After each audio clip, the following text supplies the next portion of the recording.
કુમારી મરિયમ એ ખૂબ નમ્ર છે. એ નમ્ર છે તેથી બાઇબલ કહે છે કે દૂત સમાચાર લઈ આવ્યા કે તારી ઉપર ઈશ્વરની કૃપા ઉતરી છે. તો કુમારી મરિયમના જીવનને લઈને આપણે 3 એંગલથી એને વિચારીએ. કૃપા શું છે? કૃપામાં એવી કઈ બાબત છે જે કુમારી મરિયમ એક માનવી તરીકે, હ્યુમન બીઈંગ તરીકે જે શક્ય નહોતું એ બધું જ કરી શક્યા.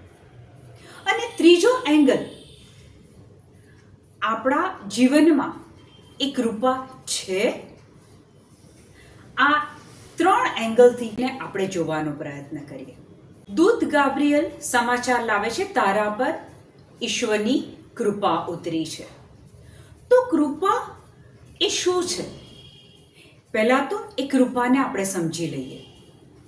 કારણ કે કૃપા હતી ત્યારે કુમારી માતા મરિયમ એ જીવનની બધી જ બાબતો ઈશ્વરની યોજનાને પૂરી કરવા માટે કરી શક્યા. કૃપાને જો આપણે એક વ્યાખ્યાની રીતે જોઈએ તો કૃપા એટલે પ્રભુની શક્તિ, ક્ષમતા અને સત્તા મારે પક્ષે વાપરવાની તૈયારી, ઈચ્છા કે જેને માટે હું લાયક નથી. Grace is God's willingness to use His power, His ability, His authority on my behalf, even though I don't deserve it. એટલે પ્રભુની શક્તિ, ક્ષમતા એ બધું જ મારામાં આવી જાય જો એ કૃપા મારી પર હોય તો. હવે માતા મરિયમ પર એ કૃપા ઉતરી છે. દૂત ગાબ્રિયલ કહે છે તારા પર પ્રભુની કૃપા ઉતરી છે. હવે જ્યારે પ્રભુની કૃપા ઉતરી છે ત્યારે માનવ શરીરથી જે અશક્ય બાબતો છે એ બધું જ કુમારી મરિયમ કરી શકે છે.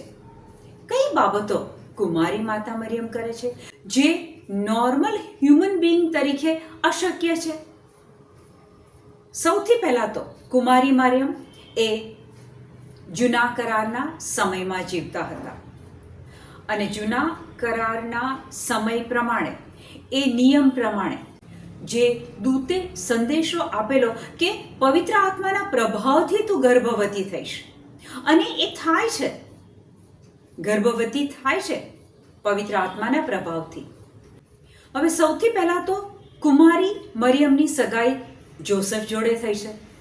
એટલે સગાઈ થઈ ગઈ છે, લગ્ન થયા નથી, પતિગમન થયું નથી, એ પહેલાં ગર્ભવતી થવું એ કેટલી અશક્ય બાબત લાગે. પણ પ્રભુની કૃપા છે એટલે પવિત્ર આત્માના પ્રભાવથી એ ગર્ભવતી થાય છે. હવે પહેલો પ્રશ્ન એ આવે છે કે જ્યારે એ ગર્ભવતી થાય છે તો જેની સાથે સગાઈ થઈ છે એને કુમારી મરિયમ કેવી રીતના કહી શકે કે તારી સાથે સંબંધ બાંધ્યા વગર, શારીરિક સંબંધ બાંધ્યા વગર હું ગર્ભવતી છું? કુમારી મરિયમ માટે આ પ્રશ્ન કેટલો મૂંઝવતો હશે. પણ પ્રભુની કૃપા છે. દૂત સન જોસેફને સ્વપ્નમાં આ સમાચાર આપે છે અને કહે છે તારા ઘરે લઈ આવ. કૃપા હતી એટલે કુમારી મરિયમનું આખું કામ પ્રભુએ દૂત દ્વારા કરાવી નાખ્યું. સન જોસેફ માનભેર લઈ આવે છે.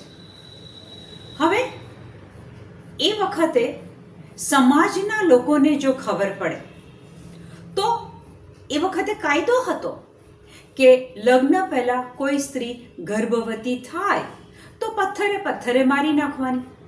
કુમારી મરિયમ પર કોઈ આંચ આવી નથી. કોઈએ એમને પથ્થરે મારી નાખ્યા નથી, કારણ પ્રભુની કૃપા છે. અશક્ય બાબત એ શક્ય થઈ શકે કારણ કે પ્રભુની કૃપા છે. હજી આગળ જઈએ તો વસ્તી ગણતરીનો સમય આવે છે અને ત્યારે સન જોસેફને નાઝરેથથી બેથલેહેમ જવાનું થાય છે, કારણ કે દાવીદના કુળના હોય ને એમને ત્યાં બેથલેહેમમાં વસ્તી ગણતરી માટે જવાનું થાય છે.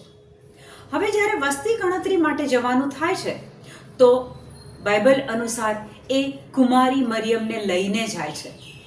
કેવી રીતના? કારમાં, લક્ઝરી કારમાં નથી લઈ જતા. સન જોસેફ એક ગધેડા ઉપર કુમારી મરિયમને લઈ જાય છે. પ્રસૂતિનો સમય નજીક છે અને જ્યારે પ્રસૂતિનો સમય નજીક હોય ત્યારે સ્ત્રીનું પેટ કેટલું બહાર આવે, ઉઠવું બેસવું એ સ્ત્રી માટે કેટલું અગવડ ભર્યું હોય. પણ ત્યારે એ કુમારી મરિયમ ગધેડા પર બેસીને કેટલા બધા કિલોમીટર, નાઝરેથથી બેથલેહેમ કેટલા બધા કિલોમીટર એ ગધેડા પર જાય છે. જે સ્ત્રીએ બાળકને જન્મ આપ્યો છે એને આ છેલ્લા પ્રસૂતિના પહેલાના છેલ્લા સમયની ખબર હશે કે એ સમયમાં શારીરિક રીતે એ સ્ત્રી એના કામો નોર્મલી ના કરી શકે. ઉઠવાનું હોય, બેસવાનું હોય, નાહવાનું હોય, કામ કરવાનું હોય, ચાલવાનું હોય ત્યારે એ કેટલી અગવડ અનુભવે. પણ કુમારી મરિયમ ગધેડા પર બેસીને બેથલેહેમ જાય છે. તમને શું લાગે છે, રસ્તામાં 5 સ્ટાર હોટેલ હતી કે જ્યાં રૂમ બુક કર્યો, રાતવાસો કર્યો, પછી બીજા દિવસે સવારે મુસાફરી શરૂ કરી? એક ખુલ્લું મેદાન, લાંબા કિલોમીટર, વસ્તી છે કે નહીં રસ્તામાં, ખાવાનું રસ્તામાં મળ્યું છે કે નહીં, નહાવા ધોવાની સુવિધા રસ્તામાં મળી છે કે નહીં. કુમારી મરિયમ સન જોસેફ જોડે બેથલેહેમ પહોંચે છે અને ત્યાં પહોંચ્યા પછી ટૂંક સમયમાં એમને એ વેણ ઉપડે છે. અને ત્યારે પણ એ જ્યારે વેણ ઉપડે છે એ પતિને પૂછતા નથી કે કયા હોસ્પિટલમાં જવાનું છે, કયો ડૉક્ટર મારી ડિલિવરી કરશે, કશું જ નહીં. ગમાણમાં કોઈ ડૉક્ટર નથી અને ત્યાં એ બાળકને જન્મ આપે છે. કોઈ કોમ્પ્લિકેશન્સ નથી આવ્યા. ડિલિવરીનો સમય આવ્યો, ડૉક્ટર કહે છે હવે સિઝેરિયન કરવું પડશે, માતાનો જીવ જોખમમાં છે, બાળકનો જીવ જોખમમાં છે. કશું જ નહીં, પ્રભુની કૃપા છે. અને ત્યાં ગમાણમાં કુમારી મરિયમ ઈસુને જન્મ આપે છે. અને એ જન્મ આપ્યા પછી પણ ઈસુના ક્રૂસ પરના બલિદાન સુધી કુમારી મરિયમ જે વેઠી ન શકાય, જે સહન ન કરી શકાય એવી બાબતો પ્રભુની કૃપાથી સરળ રીતે જીવનમાં એ સહન કરી શકે છે. તો આ કૃપા એ કેવી બાબત છે? God's willingness to use his power, ability, authority on my behalf even though I don't deserve. જેને હું લાયક પણ નથી, એ પ્રભુની શક્તિ, ક્ષમતા, સત્તા મારે પક્ષે વાપરવાની પ્રભુની તૈયારી એ કૃપા છે. That means કે જેની જેની ઉપર ઈશ્વરની કૃપા છે એ બધાના જીવનમાં જો તકલીફો, સમસ્યાઓ, દુઃખો આવે તો એ વ્યક્તિ એ બધામાંથી બાયપાસ થઈ જાય છે, કારણ એના પર પ્રભુની કૃપા છે.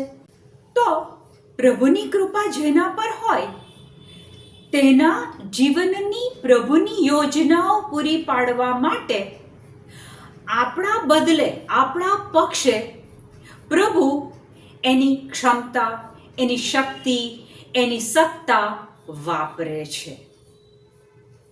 એટલે માનવ શરીરથી જે અશક્ય લાગે એ બધી જ વસ્તુઓ પ્રભુની કૃપાથી આસાનીથી થઈ શકે છે.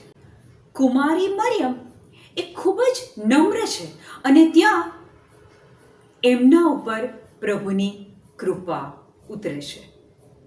તો બાઇબલમાં એક વચન છે, યાકોબ 4:6, ત્યાં વચનમાં કહે છે, એટલે શાસ્ત્રમાં કહ્યું છે કે ઈશ્વર અભિમાનીઓથી વિમુખ થાય છે અને નમ્ર ઉપર કૃપા વરસાવે છે. વચનમાં ચોખ્ખું લખે છે કે અભિમાની ઉપર ઈશ્વરની કૃપા ઉતરતી નથી, પણ નમ્ર ઉપર કૃપા ઉતરે છે. બીજું પણ એક વચન છે, 1 Peter 5:5, ત્યાં આ જ બાબત લખી છે, કારણ ઈશ્વર અભિમાનીઓથી વિમુખ થઈ જાય છે પણ નમ્ર ઉપર કૃપા વરસાવે છે.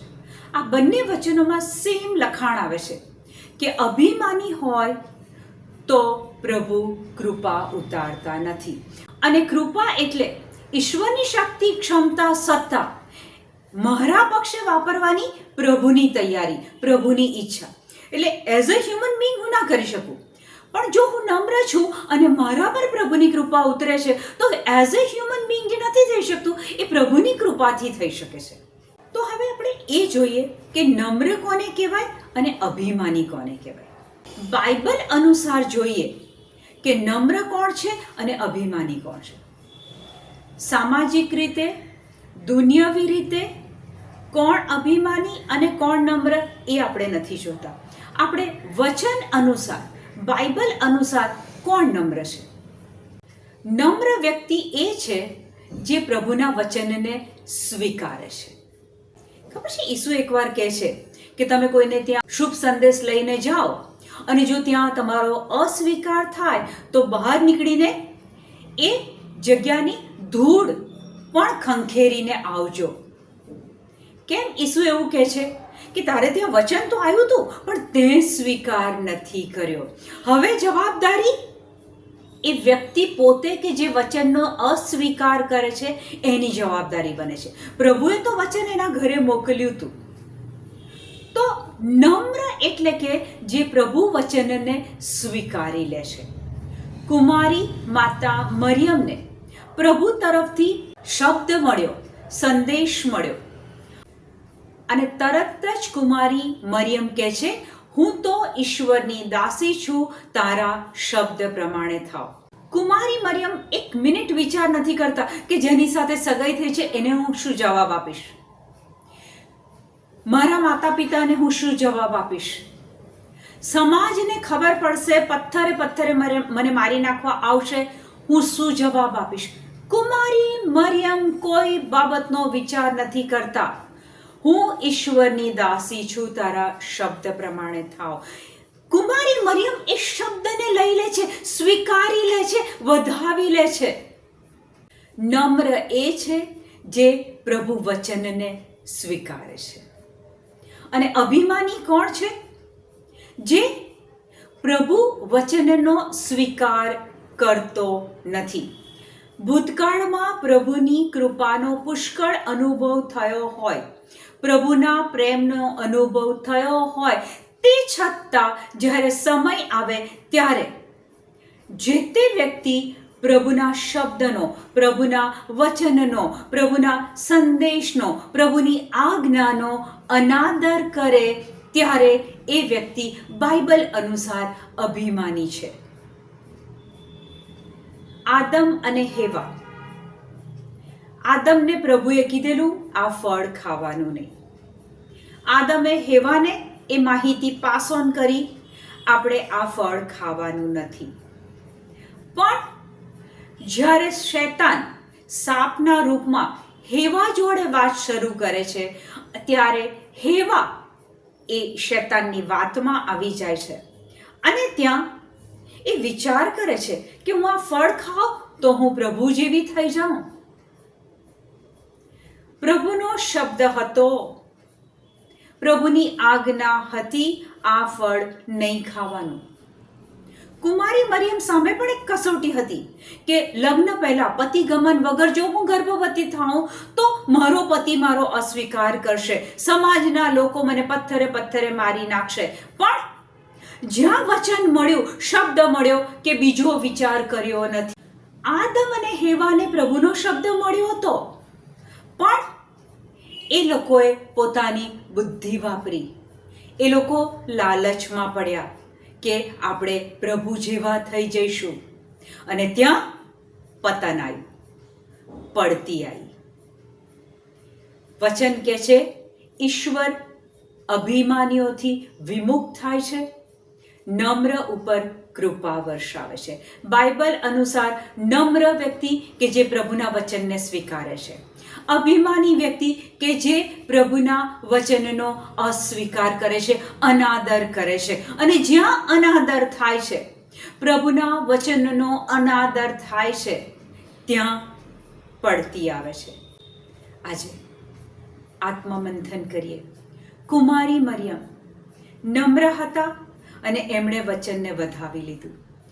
એટલા માટે પાછળના બધા જ જીવનના પ્રસંગો માનવીય ક્ષમતા પ્રમાણે અશક્ય લાગતા હતા, જેમાં કુમારી મરિયમ સફળ રીતે પ્રભુની યોજનાને પાર પાડે છે.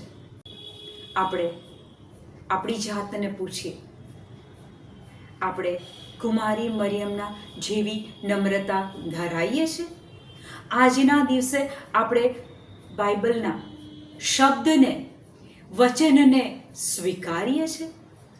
Thank you Jesus. આમેન.